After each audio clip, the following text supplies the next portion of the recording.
Welcome. Welcome. Sorry. But now we're talking to you, and all of you, thank you for coming, and thank you for letting us be the last official WonderCon 2026 event. Closing out. Masters of Domain, using public domain characters in comic books. I'm Andy Nordvall, I'm the moderator. I had this idea because one, I noticed public domain characters are all over indie and sometimes mainstream comics these days. And I love the paradox of sometimes putting your creativity in a box unlocks it in a way that like having limitless potential doesn't. These are the paths I'm just gonna have you go down. One, introduce yourself, and two, what is the appeal of working with public domain characters of like a long history and presence in our culture. Luis, would you like to start us off? Sure, I'm Luis Godoy, and kind of for me, the appeal was like, it's a character that already has defined properties, and you can, since they've been around so long, there's usually a lot of stories involved, and you can see where people took them before, and maybe what you can take from there and build off of that and make it your own version. And that's what, to me, is appealing. Awesome.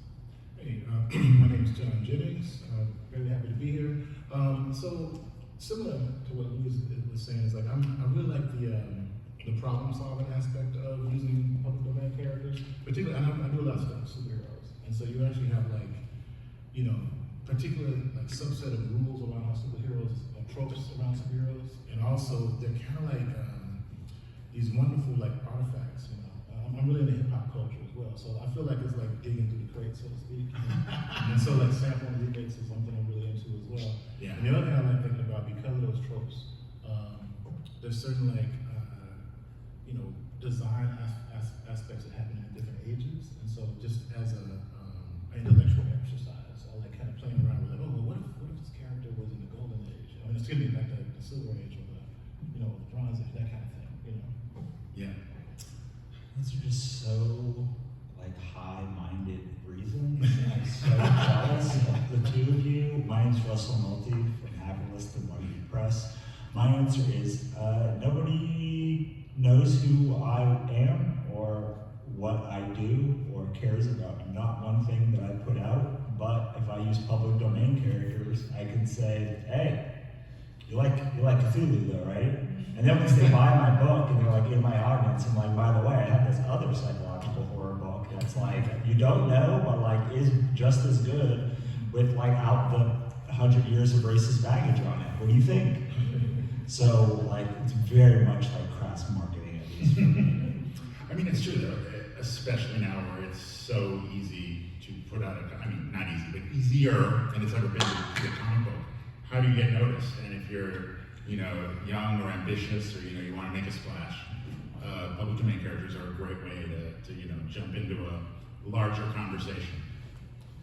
I'm Tom Pinchuk. I've written comics and animation at places like Cartoon Network, Archaea, Heavy Metal. My latest comic is Clash of the Classics. First one's Don Quixote Fights the War of the Worlds.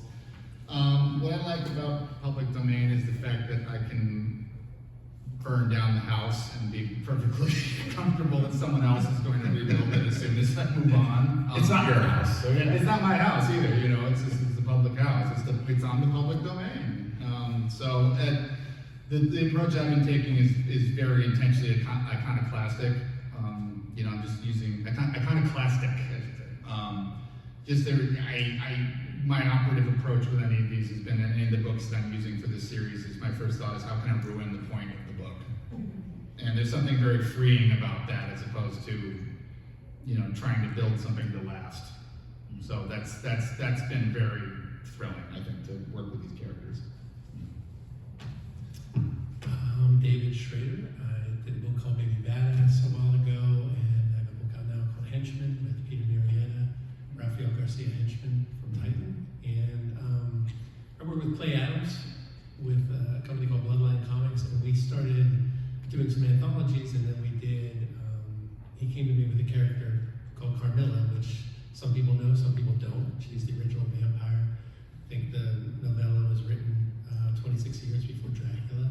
And so he's like, by the way, she's a lesbian vampire. I was like, well, this sounds like a good character. Maybe we can do something new with and take her in a new direction. So in that sense, it's fun to take a public domain character, in this case a literary character, and bring her into a new modern environment and to kind of like propel the story in that direction that it was never taken before. And Henchman in comic stores now, correct? All right. And the Camilla, the latest Camilla, just did the campaign wrapped, right? The last Camilla? Yes. Yeah, that was a very Camilla Christmas Carol, and we're finishing it up now. So yeah, more public domain stuff. Awesome. And we're going to talk about the various types of approaches to public domain. But first, as a general question, because when you're dealing with a character that has a rich history and sometimes a dedicated fandom, you have to balance being true to who that character is, but also bringing your own take to the table. You don't want to just do another Alice in Wonderland or just do another Cthulhu where like he's really scary and people go crazy. And how do you walk that balance of making it your story and yet part of this character's history?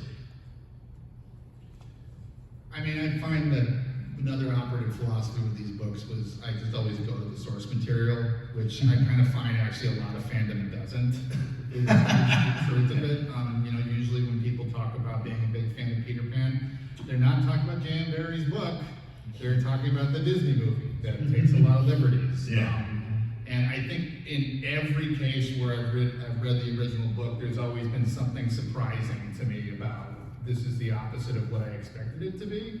One example specifically was the next one shot we're doing. So each one of these is we take a character from one book and put in the plot of another and just see what chaos unfolds. It's like what if. But the next one's going to be Sherlock Holmes, a better Invisible Man. And I just always love to run this by. I want to run a question by the audience. Does anybody know about one of Sherlock Holmes' habits? That's a little unsavory. The violin playing, right? Yeah, exactly. But He loved the violin. it was just I thought like with the 7% solution, that was like a kind of a deconstruction of him. That I thought that was like, oh, this is a modern lens of, the people back then didn't know that cocaine was as harmful as it was or as addictive as it was. And then I read it and it was like, there's one story where Watson literally just opens and says, yeah, Holmes's cocaine problem had resurfaced again, and that it was a problem. And it's like, no, they knew full well, back then. So that was something that I just wanted to drive a truck through. Was just like, my approach of this was not about. I don't want to do like the further adventures of Sherlock Holmes or another case of Sherlock Holmes. He actually catches the Invisible Man immediately, and it's about how he has this level of arrogance, and he also has a chemical dependency, which maybe doesn't bode for good results if you wind up like collecting someone's invisible formula that maybe tends to make anybody megalomaniacal. So he very quickly goes from being this esteemed world's greatest detective is spiraling into criminality very quickly. And what I kind of, as nuts as that sounds, I honestly believe from reading the original books, I don't think that's actually much of a stretch. Like if you read it, it's like this is a character flaw that Arthur Conan Doyle gave a character who was intended for adult readership of he has a drug addiction and he's arrogant. So he doesn't believe that he's going to be susceptible to, whatever pangs of addiction that might, somebody else might fall. I thought that was, so to me it feels very natural. It just seems like a real, easy layup. But that might seem a little less obvious, I think, like if it's something that maybe, I don't know, your understanding of Sherlock Holmes might be from like the Hound, what was it, the Great Mouse Detective. Another Disney example.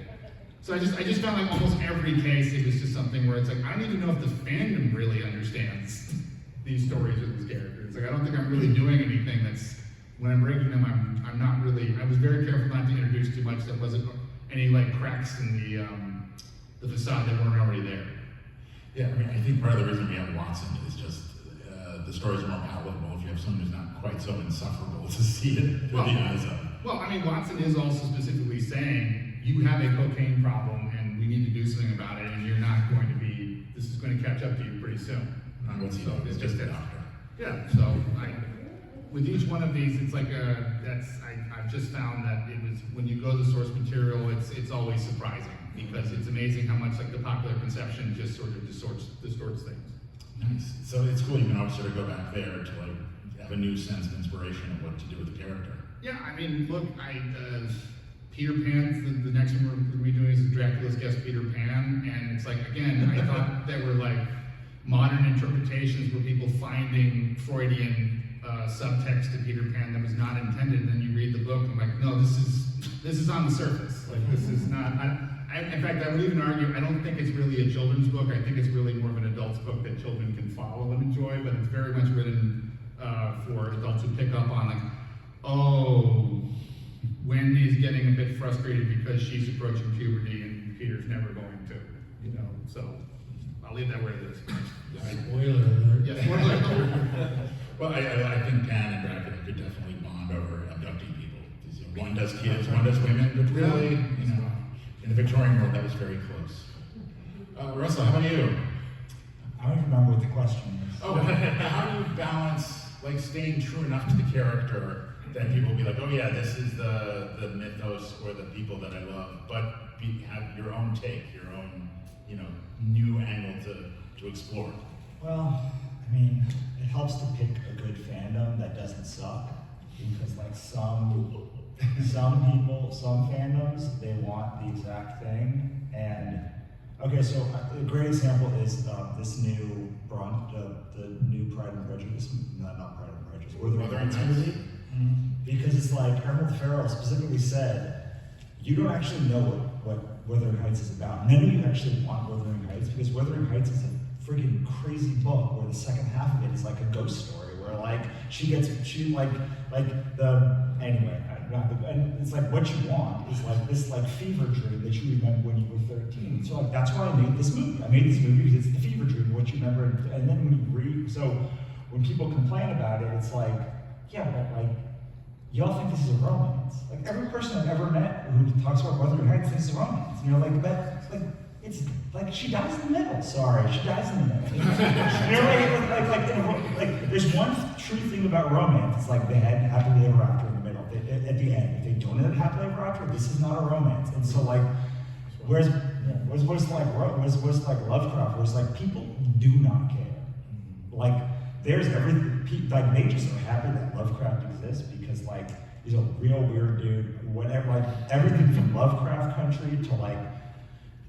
To like my books and like beyond, which are even more like not really Lovecraftian, like people just like are just kind of cool with it. And I think one of the reasons is because like Lovecraft specifically wanted you to, like he begged people to like write in his world, like please, like there are letters, countless letters of him begging you to like put his stuff in books. So like people are also not litigious, to go back to what we were talking about beforehand. So I think that like you want to do that, that's half of it. And the other half is like, do you want it as a sample to get other paying work? Because the best thing about public domain for someone that like really only started getting work after I did public domain stuff is when people are like, oh shit, like that's a good adaptation. Like maybe you can adapt whatever like Superboy book or whatever, but like it's like a free calling card to your work to work for other companies, and depending on how you feel about doing that is going to depend on how true you want to be or how crazy you want to be. Like, do you want to be Vision, or do you want to like write the next like Superboy issue that's like very much a Superboy story? And all of those things act as like a calling card, and very effectively actually. Like I did this with Lovecraft. I'm just going to do it with your character is like a very good pitch to an editor. Mr. John? This is about balancing fan base. Yeah, balancing the canon with reinvention, I guess. So a lot of things, I do like a lot of work with like public domain superheroes. So some of these characters, you know, fell into the public domain because they weren't renewed. You know, as you probably know, like after the Second World War, you had all these hundreds and hundreds of characters. Most of them were like, you know, knockoffs of like some more prominent character, like Superman. Like this character, I think it's called Super American or something like that. That is Superman. You know what I'm saying? Stuff like that. And, you know, so you have like hundreds and hundreds of characters that fell into the public domain because of that. Because before 1978, right, you had to actually, you know, put put those, you have to read it from the new one, right? Yeah. So I started working in public domain because I was actually needing to relax from working on stressful books. You know, so I actually adapted with my friend Damien several Octavia Butler's books. Oh, yeah. Kindred, Parable of the Sword, and Parable of Talents. And they're very, I don't know if you read those books, but they are not, like you said, they're not happy endings. Yeah. You know?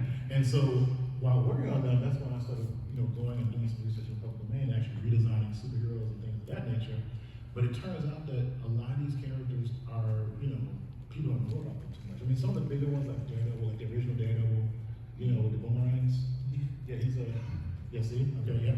But he's like one of the most popular characters. He was outselling, he's selling millions of copies of this, and also Black Terror is another one. Oh, yeah. Essentially Batman, but with Luke Cage's power set, that kind of thing. So what I like about it is that, you can actually, I'm really doing analogs. And one of my favorite things about superheroes is how intentionally derivative they are. They're like, wait a minute. I mean, that's how a lot of comics actually got made. Challenges of the unknown inspired the Fantastic Four, that kind of thing. And also X-Men was inspired by Doom Patrol. Yeah, exactly. Right, so all of them are derivative on purpose, and I love that. So everybody's kind of biting from each other, and it's part of the culture, which I thought was hilarious. And the other thing is that I love doing analogs of characters myself. So if I want to write a Wolverine story, then I actually find a character that is sort of Wolverine adjacent, and actually kind of do that. Or, if I want to do a Kingpin story, then I'll find a character like King of Killers, for instance, is a Kingpin-ish. That could be, yeah. So I don't necessarily have to worry that much about a fandom. For instance, how many people heard of, probably you've heard of him now, but how many people have heard of Lion Man? Just this last year. Crickets. You know what I'm saying? Just this week. Yeah, so it's created by, a black company. I do a lot of work as a professor. That's my benefits job. I do have a lot of research around representation and sci-fi stuff like that. Lion Man was created by a black company in 1947 in Philadelphia, right? I think that's right. And Pittsburgh, Philadelphia. And the character has characteristics kind of like Black Panther. You see? Oh, yeah, and it takes place in Africa. It takes place in Africa, but it's also not a made-up country. It's actually probably like Ghana, right? And it does lend itself to some other problems we can talk about in a little bit. But the idea of actually taking a character that is like T'Challa-esque, and actually kind of refashioning them to actually have your own kind of black themed T'Challa character. Yeah, he predates. Very predates. Yeah, exactly. By many years, almost was he the 47, yeah. So that is really interesting to me. And what I like about it is that not only it's a reclamation project, reclaiming these characters, representing them to new audiences. And I've kind of been obsessed with it since then, But I love the idea of remakes and actually kind of refashion. Yeah. A lot of these characters people don't even know about, Yeah, well, the idea of digging through the crates. It's like it's crazy. Yeah, and comic books, there are so many, so much of the history is just not lost, but known to almost no one. And this is your chance to be hey, this was an actual thing, Well, the other thing too is because I'm interested in black superheroes and also how race disrupts the superhero narrative. There's a lot of characters in the comic strips because I don't know if you knew this or not, but America was segregated back in the day, and so they had these black newspapers that actually had black superheroes in them, that kind of thing. Yeah. So anyway, I'm sorry, I'm shut up. No, that is fascinating. Yeah. So that's what attracts me to it. Sorry. Well, I probably have as far as looking at public domain characters, probably the least experience of everybody up here. But for me, what I did was just make sure I look at what's originally out there and see what concepts were part of those characters and see where I can either emphasize more of that character or that part of the character or de-emphasize the ones I didn't want to use as much. Can you give an example? That sounds. Yeah. Oh. Yeah. And this was for Cthulhu Invades Oz? Yeah. Sorry?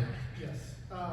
So my story that I have on that book which is currently on Kickstarter, is Cthulhu invades the land, the Bunnyberry, in Oz, and so I used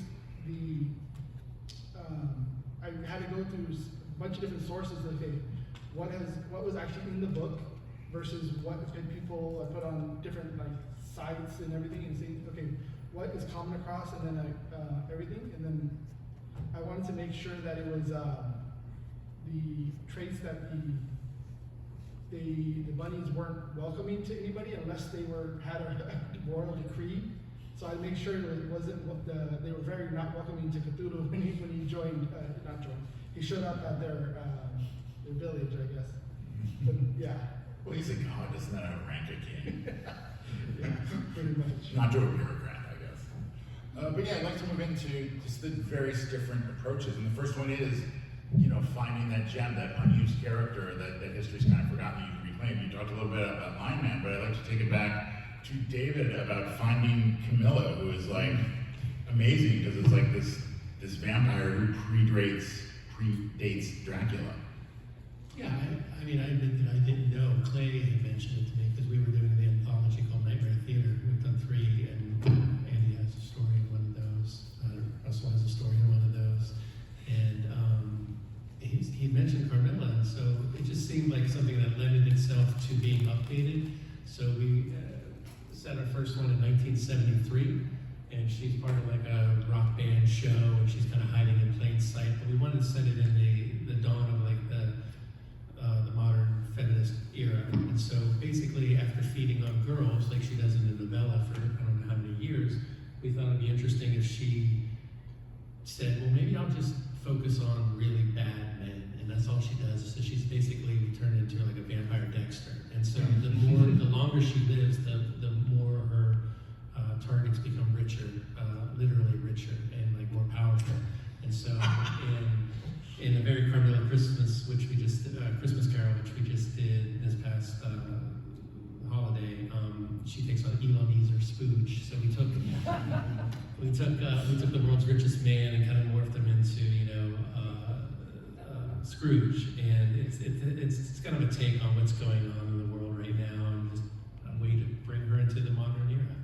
I was just thinking, should I make an Elon joke? Nah, we're all thinking. But yeah. Well, she, part of it is like you have her in different eras, and each time she's there, that's it's the a other thing. comment Like on the era. we didn't have to do, when you're kickstarting too, it's hard to sometimes stay to a schedule like 4 comics a year or something like that. So the idea is we'll do at least 1 a year of Carmilla, and we can jump around to any era as a vampire. Like one of my favorite things about the early episodes of True Blood was like they would flash back to Bill in the 20s or something, and the idea that vampires become bored with their life and the fact that she wants to find meaning in it. She's just a badass character. She can turn into a cat, she can move through walls. Like there's a lot of things we talked about earlier that people know from the source material. So some people don't know that from the novella. It's kind of fun to play with that and maybe expand it a little bit because it's a short novella. There's not a ton of information there, and you can kind of do what you want with it. Yeah, I think something I might add about that too is that, I try not to get too highfalutin about timeless themes, but another big surprise for me was when I read Don Quixote and realized that it was Zara's version of Kick-Ass. The guy gets carried away reading stories of heroes. He thinks he is one. He sees everybody, around him is like fitting into the scheme, and then it's all about him getting his butt kicked. And it's just, I think the fact that this it's a novel, sometimes regarded as the first novel. I'm not quite sure about the history of that, but it's something that's regarded in such lofty terms. And I read it, I'm like, this is a parody of King Arthur to start with. The central joke is the same as Kick-Ass. Like, I think this is something that, timeless themes don't have to be something that's really noble and lofty, I think, to be resonant. I think even when I was researching Pinocchio, what I kind of realized was that his nickname is more or less means like pine head, but it's because he's made of pine, but it's like a nickname in Italian, so it's like really not that far off from him just being named Woody. So I'm just saying, like, that's been the fun part of just understanding some of these things in context of just that. I think in their time they were not really presented as being these, sacrosanct gems. They were written as entertainment. When did you decide to bring Martians into it? Because I love it's what if Don Quixote had to fight real monsters instead of windmills? I just think that I was trying to find more clever I'm always like trying to find more clever connections between any of the books that were clashing, and so it just sort of hit me that if he's, well, I mean, no, it started with thinking like, how can I ruin Don Quixote? So it's something that if the point of Don Quixote isn't it so tragic that this is a man who was maybe born centuries too late, and if only he had been a knight in the time of knights, that's when he would have been in his element. And it's so sad that he's just completely ineffectual and he's fighting against imaginary monsters. Okay, let's put him against real monsters, and somehow his delusion actually benefits him and makes him just beyond all reason extremely effective against fighting Martians. And now everybody still has to put up with him because he's still crazy. So that was just, I think it's just whenever I start with that question, it starts to lead to a lot of like subsequent conclusions, and then it was just something that it seemed to make sense, except, okay, well, he's been dueling with windmills thinking they're giants, put him in a scenario where there are actual giants, and maybe you flip a scenario where that would have been sad and tragic to he's training for, it's worthwhile training. His day has come. Yeah. And speaking of the fresh twist, as much as Mr. Lovecraft was begging people to use his characters in mythos, to the best of my knowledge, he never wanted it to be a kid's book. Which leads us to the, how should I put it, kind of the opposite of respecting canon, just take it in the weirdest direction possible. Like, what made you think, like, yes, Cthulhu for kids, that's... Oh God, you think that this is a kid's book? Like, I hope that, like, it is all ages appropriate, but like, all ages should not read this book, I don't think. The twist was Lovecraft did not want you to know anything about the monsters. And every story is about the gods and monsters, so you literally see them. They're front and center. And the premise was like, he said that if you did that, then you would go crazy.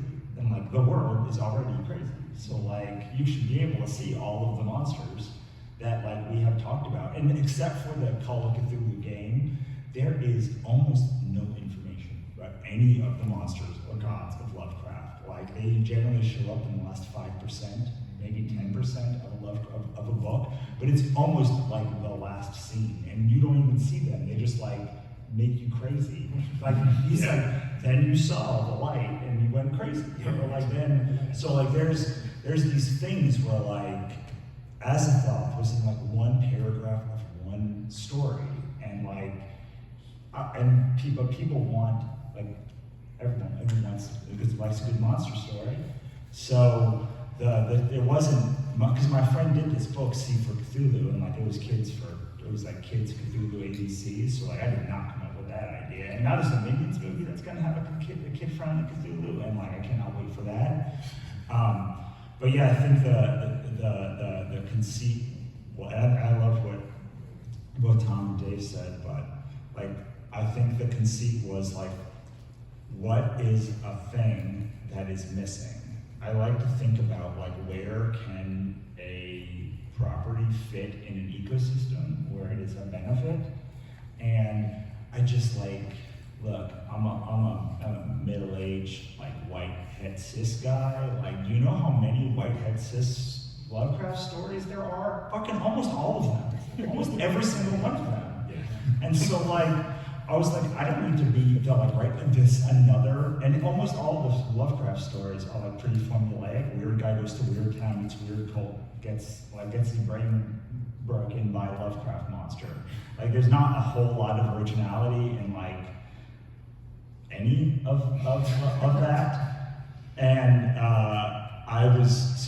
one of the things was like, I made a mandate that like half of the stories had to be at least one like marginalized person has to be writing it, drawing it, something. Like, you can't just like, I can't make another Lovecraft book that like is, so it wasn't Lovecraft is for everyone, all ages. It's like Lovecraft is for everyone. Like, this whole racist doesn't get to dictate like what the universe has determined. And then finally, it was like, the things that resonate about Lovecraft really resonate across media that isn't books or even really comics. It's like movies and RPGs and TV shows, and like this showed up in Owl House and like all of these things. So it was like, how can we take this Lovecraft and like make it funny? How can we make it like a love story? And how can we put it in marriage counseling? And how can we do all of these things with the monsters that like clearly is the thing that has resonated of the years more than like the main. I can't even think of the Randall's first, but like there's the characters that are in Lovecraft, like just like no one remembers that, but like hear Cthulhu one time and you're like, oh well, I don't know how to spell that, which is weird that, and then you're like, that's a really hard word to spell. And it was seeing C for Cthulhu that I was like, man, Cthulhu is hard to spell, and I was like, damn, that is a great name for a book. Having made the program for this, yeah, I will attest. Like Cthulhu, I never once got it right on my first try.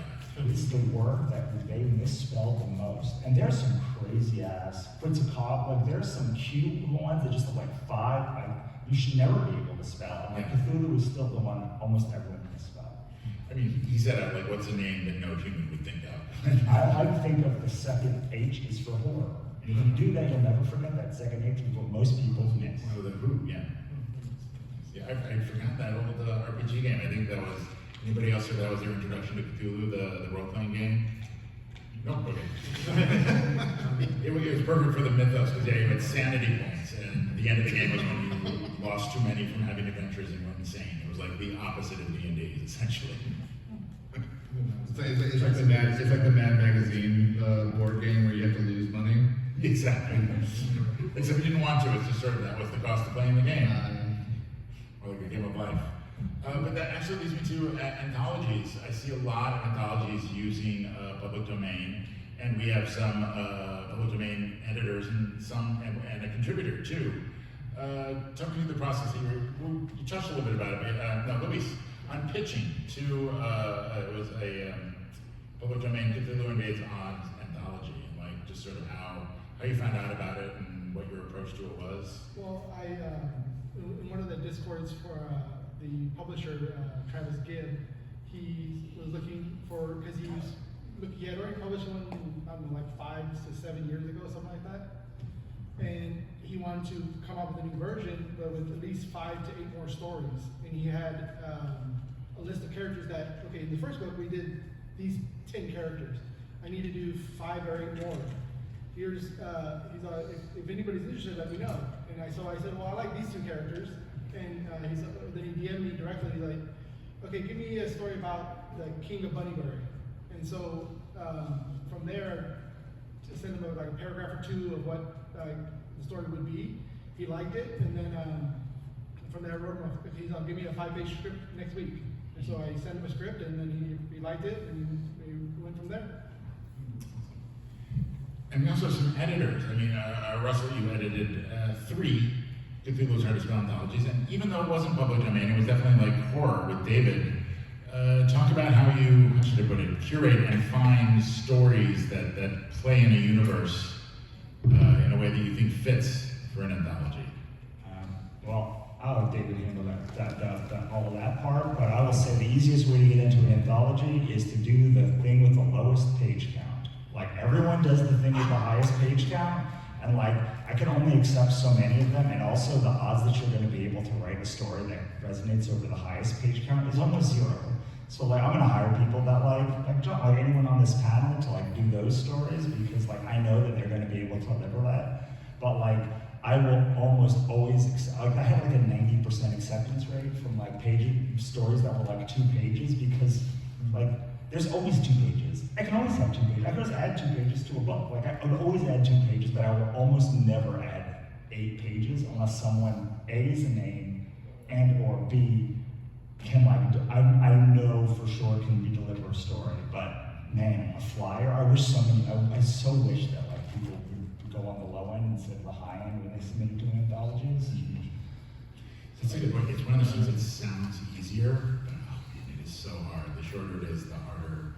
I don't know, for me to do. Feel free to disagree, but man. Well, and if I get screwed out of that 2-page story, I haven't lost anything. If if I get screwed into the long story, like that's a big, like filling in 8 or 10 or 16 pages of that's an entire signature. Like that's a lot of like change, but like if 2 pages don't show up by deadline, okay, well like I'm not gonna work with you again. But I lost nothing. I've retired from anthologies. Are we bringing up I mean, reopening old we wounds? did 3. They weren't public domain, although there were public domain stories sprinkled in there. Like, I think Christian Horn did something called Frankenstein's Dracula or something. Like it was like a Hammer type thing that he did. But just as far as editing them goes, it's not easy. It can be a lot of fun, but it's you have to stay on people to process it, to deliver the pages, and we got lucky a lot of times. I've heard nightmare stories with anthologies, so just be careful out there, folks. Yeah, and if you're an editor, then like you should always have a low page count available, because I've met people like Megan Hutchinson at a show, and she's like, I like Cthulhu. I was like, cool, do you want to do a 2-page? I didn't know Megan Hutchinson was at the time.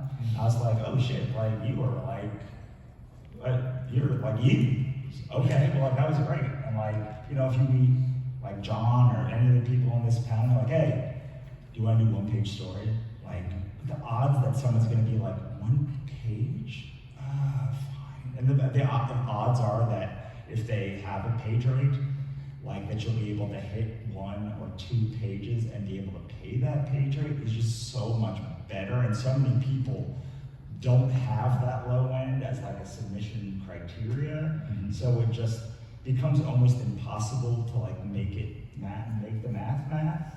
But if you like plan your book with like that small page count, then as you're going through submissions, like you can pick up new people pretty easily, like not that easily, but like pretty easily, and also only take even number of pages. It's the other thing I will say: don't ever take on number of pages, because like even though Travis does it, I told him when he did it, please don't do that, because it makes it impossible to like make the thing all come on the other side. But he does like fake ads and stuff on the 6th page and such to like make it up. But like if you want to make your life easy, have 2 pages and don't take any odd pages. And I've done one. I found like you can usually find something to put there, like just a piece of spot art or interstitial art. But yeah, there's a fine art to figuring out how to make all the pages match, and no 2-page sprint gets split over a page break. That's important. So the advantages, you talked about the advantages, the fun. Are there any like pitfalls or any like things you found that are difficult or unforeseen complications in breathing new life into a public domain character? So I'm doing this next one-shot with Sherlock Holmes, lucidly aware that it's at a time where there are TV shows and movies about Sherlock Holmes in modern London, Sherlock Holmes in modern New York, about Sherlock's daughter, about Sherlock's sister, about Sherlock's brother, about Sherlock as a teenager, about Sherlock as an old man, and Sherlock as a woman, and plenty of other ones that I'm not even remembering at the time. So I think that's when execution really, like I think you have to think very hard about what is your take on the material and how is it going to differ. I wrote it even as a note to myself, this is not the further adventures of Sherlock Holmes. This is the case that he shouldn't have taken on because it will ruin his life. But I think that's something that you just sort of have to be aware of, is that you don't own the characters. So it's like whatever your take is, or however much a sense of investment you have in them, there's nothing preventing anybody else from going around and using the same. So anyone else, like something that surprised you when working with a public domain character? Yeah, Lovecraft's backstory, which I didn't know when I announced it. I looked at his mythos. So like, if you're gonna make a story, an entire anthology, and maybe even pin the future of your company on like a human, read the bio of that human first.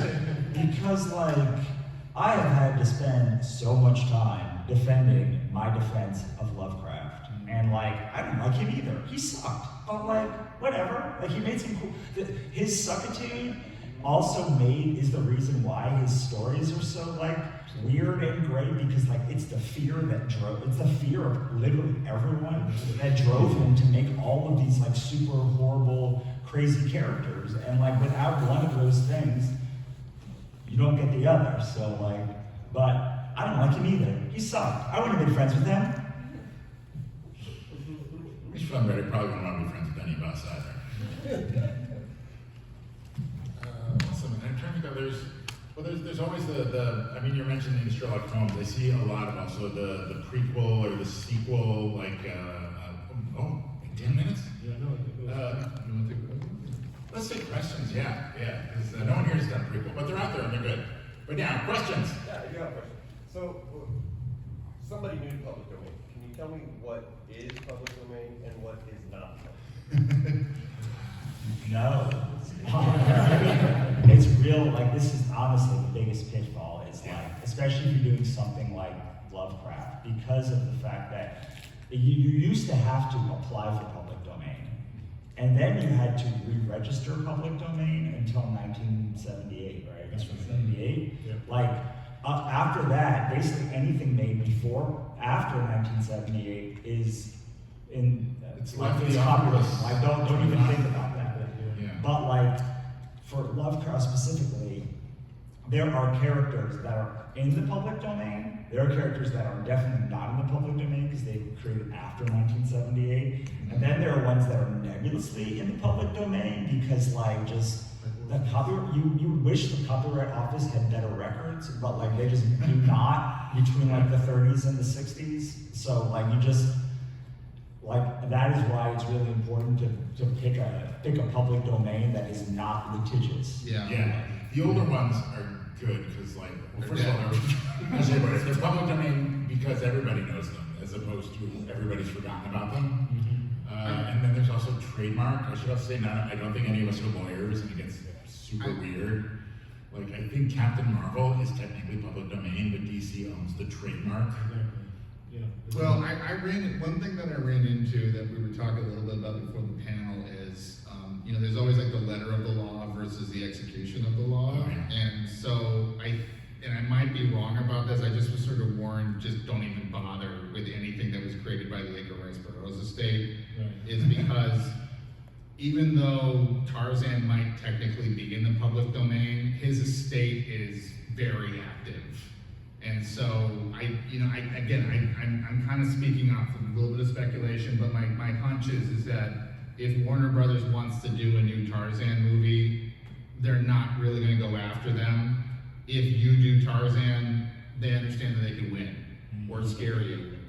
Doing. I mean, that's maybe me speaking a little too off the cuff about that, but it was just something that it's interesting then also the rights get split up sometimes, where I think like Peter Pan it's like I forget what it was, but it's like in England specifically, there's some split between like the book of Peter Pan is still owned by the hospital that J.M. Barrie bequeathed it to, because again, it's an institution that's still active, versus like the characters you can do stuff with. So as long as you're not doing like going through the paces of Peter and Wendy, then I guess you're fine. But if you do start to kind of revisit that, so again, do your research, I guess. Yeah. Sorry. No, I was gonna say really quickly, like, we're doing an update of this character called Butterfly. Oh yeah, you mentioned that. It's the first black female superhero. She was published in 1971, and it's a Canadian publication called Hell Rider. Created by the same guy that created Ghost Rider, right? Eric Friedrich. So this character predicts Storm, Vixen, all these other characters. But the reason why she was in the public domain is because this is pre-78, but also they didn't have the proper copyright designation on it. So you had to be like copyright symbol, the date and what have you. And because those two issues of Hell Rider didn't have the dates on them, they immediately fell into the public domain. So we're actually doing like that, yeah, exactly. So and sometimes you see this in comics, like Charlton comics, that happen all the time. They just accidentally leave off the copyright designation. Well, also there are like split copyrights. So back when Wizard of Oz came out, like the person who did the illustrations and Frank Baum like split the copyright. So like you could, I mean, you can do it now because it's all public domain at this point because it was in the early 1900s. But you have those things where like and also if you have not read both of them, the illustration, like the comic book, are wildly different. They're freaking great because they hated each other. But like they both own different parts of a copyright, which is a thing mostly international, not in the US, but yeah. Yeah, I mean, that's a good point. This is just for America. I think this past year, 1010 became public domain here, but not through vast parts of Europe. And that's the person I know did a Tintin Kickstarter, but not all territories. It's the opposite for Conan, isn't it? Like, Oh, really? Conan hasn't expired here, but he has expired in Europe. And King Kong's another weird one. Like I think you can call him, like, you'll notice in the movies he's always Kong, but that's because Kong is for somehow a separate copyright than King Kong. The law is dumb, basically, and circuitous, and often intentionally so. Ask a lawyer, yeah. Anyways, you and then you, yes. So I'm kind of the same situation. So I'm in a writer's room currently for a TV series that's taking a public domain character and they're reimagining it for an urban audience, so to speak. So my question is, are there any recommendations of films that I should watch or shows that have taken that and brought in something to more that you guys actually like or recommend? Like through the reinventions of public domain characters. Oh, okay. I see. There's so many Sherlock Yeah, Holmes. yeah. You gotta like one of them. Right. You know? Well, I mean, you guys, in my opinion, are great examples of you've done it the right way or cool ways. So what do you like? I mean, Lupin III was highly illegal outside of Japan, and it's interesting because now there is like the remake of Lupin, you know. Yeah. But it's interesting because my introduction to that character was not the original French like pulp novels. It was the Japanese unofficial, unauthorized. See, me as So a that's a lot of fun, you know. But it is in a weird. I don't know. It's eclipsed. That's really eclipsed my understanding of Lupin. You know, more so. I thought that was a pretty good interpretation because I think he is Japanese. I think in it too. So He is. Yeah. I've seen a few. There's also the son of the French TV series Lupin, which is people have liked. I like young James Bond Jr. Everyone remember that James Bond Jr. TV show? Was it a cartoon? In the cartoon? Like, I mean, I was like 12, so like, I did not have great taste when I was 12, but like I do remember, I still think James Bond Jr. chases scum around the world. Wasn't there also like a Sherlock Holmes in the 25th century thing? Or like, yeah. We just did I'm not saying do that. Just to add to the last question though, like, I would also say that if you're talking about a character that already exists, to watch anything and everything that's been done, obviously, right? Just to see what not to do and, Yeah. you know, like what people did well, but just be aware, like, because I, like for Carmilla, there's tons of things, there's web series and things like that I didn't know about, but they exist, so you do the research and you see it, and you're like, okay, we can avoid that, or we can take this in a different direction. Like, it's kind of soak up material. We don't have a TV show, but we publish, or I run an imprint on Megascope as well, and we did an Afrofuturist version of Count Monte Cristo. To check that out. It's like 150 years after the polar ice caps melt in Africa, and it's like, so it's still a pirate story, but it's like solar punk too. It's our story with way more coasts, I guess. Yes. So I know I said more questions, but I'm getting a signal to not do more No. questions. But we'll be in the hall afterwards. We're not getting off. But just quickly say where we can find you and what you're up to. Let's start Luis and go down. On most social, Instagram, TikTok, Louis Godoy II, as just all one word. You can find me at johnjenningsstudio.com, and let's see, right now our adaptation of The Parable of the Talents is out, and also from Megascope, we're getting ready to release a book about it's called Framing Emmett Till, about the Emmett Till case. It's comes out in October, so looking forward to that. PANELISTS.com. I have business cards up here, so I can do that afterwards. So I know for a fact there's exactly 2 other Tom Pinchuks in the entirety of Earth. So it's just as silly a last name as it sounds, but that's like I got in various permutations on different socials. I have a Substack called the Chuk Chronicles. I also just want to add, by the way, that I have some extras from a printing, so if anybody wants a copy of this, come see me in the hallway. I've got some extras. Would love to. I want to say thanks to everybody for coming here, especially because it's the end of the convention, so I want to say thanks. Thank you for making us your climactic conclusion. Also, so David. It's okay, actually, I'm tired. I also have some books if anyone wants them, but I'm at Schraderopolis on Blue Sky and Instagram, and also Bloodline Comics at Bloodline Comics. And if you don't want to write that down, I have programs with links to everybody, including me, and Nordvall.com. Thank you for coming. If I don't see you in the hall, I will see you at next year's WonderCon.